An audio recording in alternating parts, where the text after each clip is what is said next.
Ok, pessoal, estamos retomando aqui agora com essa segunda parte, justamente continuando a analisar.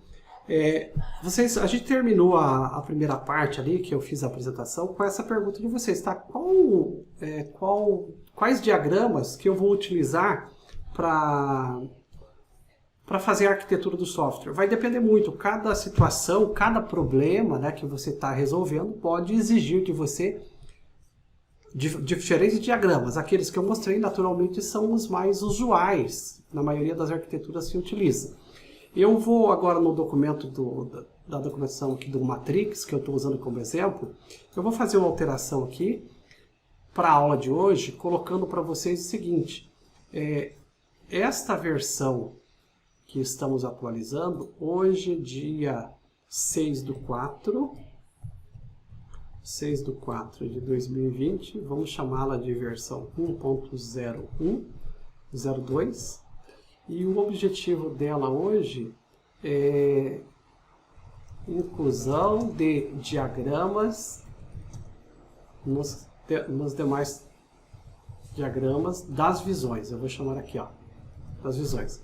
E aí a gente vai dar uma olhadinha ali, eu vou mostrar mais uma vez para vocês agora outros exemplos de documento, de diagramas que eu tenho aqui nesse exemplo. O que eu quero que vocês observem neste sumário aqui é assim, ó.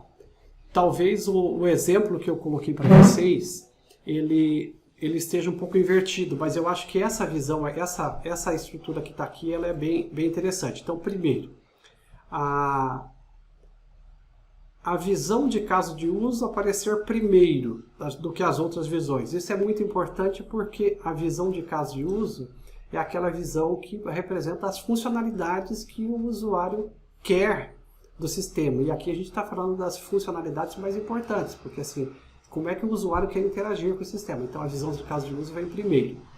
A segunda, e bem interessante de aparecer, é a visão lógica. A visão lógica é aquela que inclui lá os pacotes, as classes, e vai mostrar como é que a gente deve tentar solucionar essas funcionalidades que o usuário pede.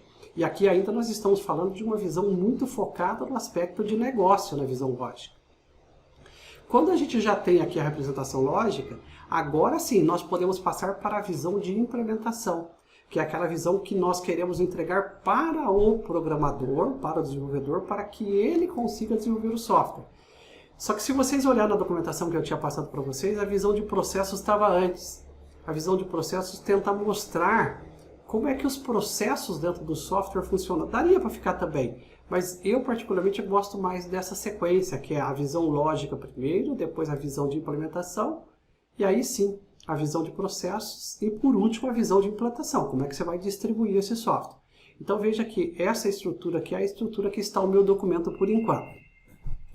Então quando eu venho aqui para o meu documento, a parte de introdução, finalidade, escopo, a gente já tinha visto em aulas anteriores. Aqui na representação arquitetural, eu resolvi incluir aqui esta representação aqui da arquitetura, do modelo de arquitetura 4x1, da forma como eu mostrei para vocês no último slide, porque aqui ele deixa mais claro que a visão lógica, que a visão de caso de uso se preocupa com a interação e o escopo do que o usuário quer, a visão lógica com as funcionalidades, implementação, desenvolvimento, processos do comportamento do sistema, dos processos e tudo mais, e a de implantação e distribuição que a gente quer fazer. E aí uma tabelinha aqui, comentando cada uma dessas visões e quem são as pessoas que se interessam por essas visões, né? Então, com base nas pessoas que se interessam, eu vou me preocupar no tipo de diagrama e informação que eu vou entregar para essa pessoa. Algumas restrições que o meu software tem, a gente já havia visto também, e o que a gente viu na última aula, que é as visões de caso de uso. Então, foram colocados aqui os casos de usos do sistema Matrix, e por fim, o diagrama de casos de uso de visão geral. Então esse diagrama me dá uma visão geral de tudo que o usuário quer que o meu sistema realize para ele. Uma coisa interessante para vocês olharem aqui é o seguinte, esse é um sistema muito simples de se fazer. Então, quando você olha para esse tipo de software aqui, eu coloquei todos porque não faz muita diferença, mas num software mais complexo, pode não ser interessante fazer a colocação de todos os casos de uso aqui, que fica uma coisa enorme. E até porque o documento de arquitetura não tem esse foco de representar todos os casos de uso, a especificação de casos de uso aqui, ele só vai colocar os mais centrais. Até só para vocês terem uma ideia, deixa eu ver se eu tenho aqui fácil, eu vou abrir aqui um outro documento que eu estou trabalhando. Ó. Então, se vocês olharem bem, este é um sistema complexo, tá? Não comparado com o exemplo que eu estou fazendo em sala com vocês. Então, este exemplo, este primeiro módulo do sistema aqui, ó, só este primeiro módulo tem 21 casos de uso. O segundo módulo tem mais... Então, vamos somando aí, 21, aqui nós temos mais 15, certo? Depois nós temos mais 17 casos de uso. Depois nós temos mais 9 casos de uso. E depois, a um outro módulo, mais 12 casos de uso. Bom, resumindo, este é um sistema que tem mais ou menos, aí algo em torno de uns 50, 60 casos de uso. Agora eu já voltei no documento de arquitetura de novo, né? Que é o que eu estava mostrando para vocês. Então, aqui neste exemplo que eu estou fazendo com vocês, eu deixei até todos, mas porque o módulo que eu estou trabalhando, ou o sistema que eu estou trabalhando com vocês na disciplina, ele é bem simples, assim, é básico, então não me interfere tanto. E aqui um breve comentário de cada um desses casos de uso. Então isso aqui a gente viu na aula anterior. Agora, a partir de agora, começamos a olhar as demais visões, que é a visão lógica. E aí aqui, ó, mais uma vez, como é que você faz a representação da visão lógica? Você pode ter diagramas de pacotes, que aqui eu estou usando um modelo que mostra as classes que estão dentro desse pacote, e aqui eu estou com um diagrama de pacotes que mostra subpacotes e subpacotes. Então, são duas representações possíveis. E, para poder mostrar visão lógica, eu ainda posso utilizar o diagrama de classes. O diagrama de classes, só vocês lembrando que quando eu olho para essas classes aqui, ó, vocês podem ver que essas são as classes de domínio. Então, ela está muito preocupada com como o negócio desse software ocorre.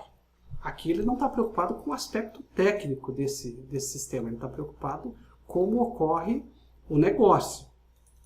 Então, por isso estamos lidando com a parte lógica. Agora sim, dado que nós já sabemos como resolver a questão lógica, que é esses diagramas que eu já coloquei para fazer a visão lógica, nós vamos para a visão de implementação. Então, na visão de implementação do meu documento, o que vai ter aqui? Normalmente eu vou dizer para o programador, aqui eu estou falando com o programador, quais são as camadas que o software que estamos desenvolvendo vai ter. Então, aqui a camada de controle, a camada de serviços e a camada de acesso a dados. E todos esses fazem parte do software.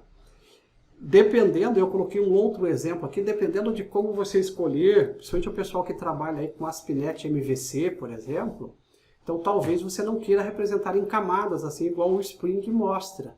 No .NET, principalmente, você vai querer utilizar o MVC, porque lá ele já tem, o ASP.NET MVC já faz isso.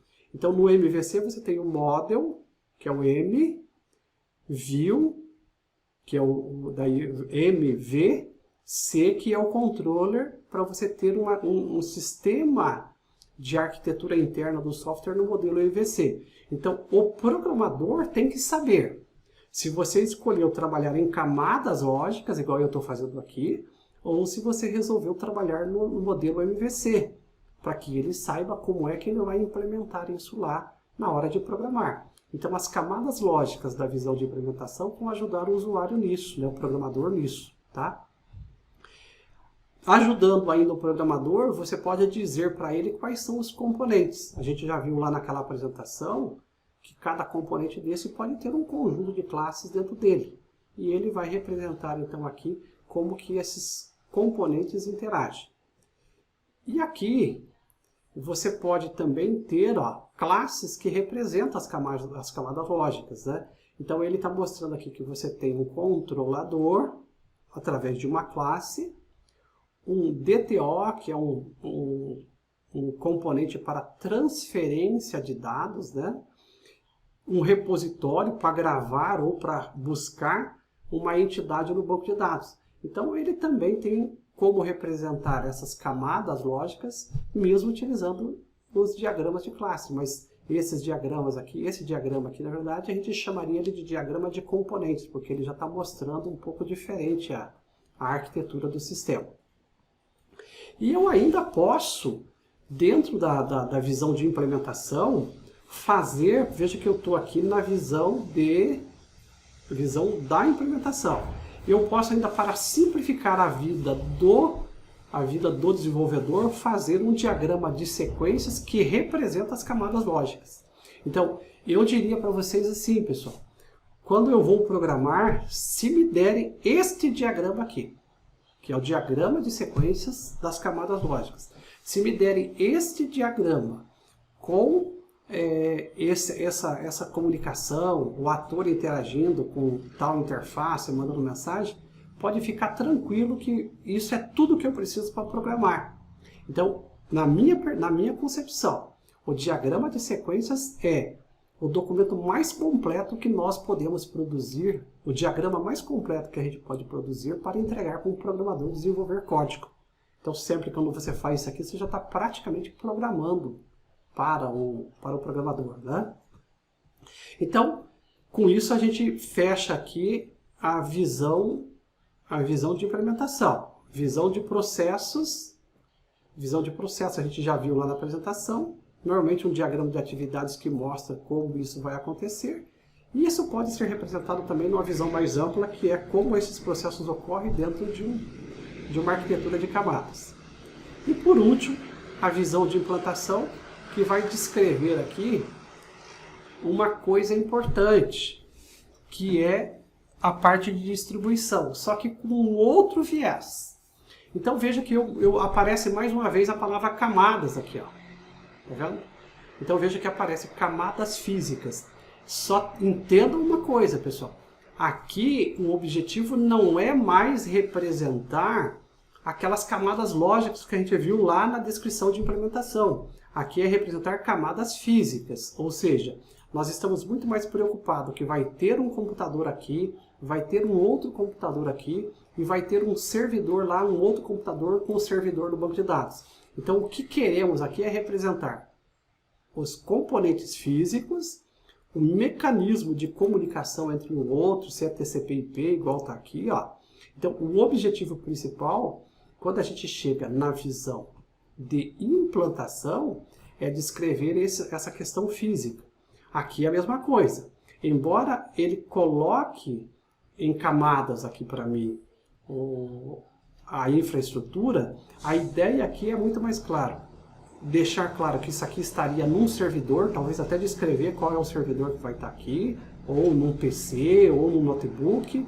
Isso aqui vai estar num outro computador, e o banco de dados está num último.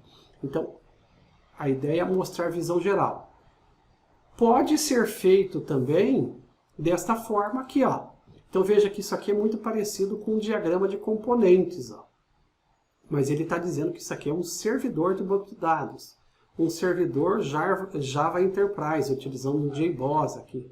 E um pacote de aplicação, quer dizer, um sistema que está cuidando, né, de distribuir a aplicação para o usuário. Então vejam vocês que quando eu começo a finalizar o documento aqui, para dar todas as visões que a gente quer transmitir para o utilizador do documento, a gente utiliza diagramas de acordo com o tipo de visão que a gente quer mostrar. Tá? Só para finalizar com vocês, eu vou compartilhar aqui mais uma tela, que é a tela do Enterprise Architect, que é a ferramenta que eu uso. Então veja só, então aqui eu estou com o Enterprise Architect, que é a ferramenta que eu utilizo aí para fazer modelagem arquitetural. Ele é um software para essa modelagem corporativa mesmo, então ele é bastante completo, né? Eu estou aqui com os modelos de caso de uso. Ó. Então esse aqui é aquele que eu estou trabalhando. Eu estou fazendo aqui a versão dele em C# também. Nas classes de domínio, ó, eu tenho aqui as classes de domínio agora já num nível bem mais detalhado aqui, ó. Diferente daquele que está lá no diagrama. Então vejam vocês, ó, podem ver que ele já tem atributos, tá? Ele já tem atributos aqui. E estes atributos já são implementação, ele já está mostrando como é que implementa, quais são os atributos que tem que ter. Então já é um diagrama bem elaborado. Agora, o próximo passo dentro desse sistema que eu estou modelando com vocês vai ser criar aqui a camada de serviços. Eu não comecei a mexer ainda para esse sistema, mas vou fazer. E aí, quando eu venho na ferramenta, observe isso aqui, ó. Eu vou colocar aqui, como se eu fosse adicionar alguma coisa a mais. Deixa eu ver, aqui, adicionar um modelo. Então, quando eu entro aqui na ferramenta, ó, olha que interessante isso aqui. Eu tenho os diagramas da UML. Então, eu tenho aqui o caso de uso, o diagrama de domínio para criar as classes de domínio e a própria classe em si. E eu posso criar aqui um diagrama de componentes. Ó. Então, eu vou clicar aqui e vou criar um diagrama de componentes para mostrar para vocês ali. Então, vamos lá. Ele vai abrir. Processou. Está pensando bastante aqui. Pensou. Aqui está. Então, ele montou para mim a pasta do diagrama de componentes. Normalmente ele coloca aqui primeiro uma infraestrutura de pacotes e tal. E aí você pode abrir, ó, os exemplos de diagramas de componentes aqui. Os conectores, o que conecta um componente do outro. E disponibiliza aqui para mim as ferramentas para que eu faça toda esta modelagem de componentes. Então aqui eu posso pegar aqui mais componentes, ó, trazer para cá, e aí começar a fazer componente 3, eu vou conectar esse com esse componente, então eu vou determinando aqui as relações entre um e outro, ó, e posso estabelecer todas as questões de como vou conectar. Então isso aqui serviria para eu mostrar os componentes. O que mais? Vamos olhar aqui mais coisa. Eu quiser colocar também diagrama de distribuição. Ó. Esse deployment aqui é o de implantação lá, é o diagrama de implantação. Então, sempre quando eu quero representar a implantação de um sistema, e aí nós estamos falando do aspecto físico agora. Eu gero esse tipo de diagrama, modelo de distribuição, ele cria aqui novamente os pacotes, e aí vamos para a parte dos nós que ele chama, tá vendo? Ele não criou nenhum exemplo, deixa eu ver. Não criou. Os dispositivos também não criou. Vamos olhar aqui, vamos entrar em dispositivos aqui, ó. Servidores, veja que ele já criou uma outra pasta servidores aqui.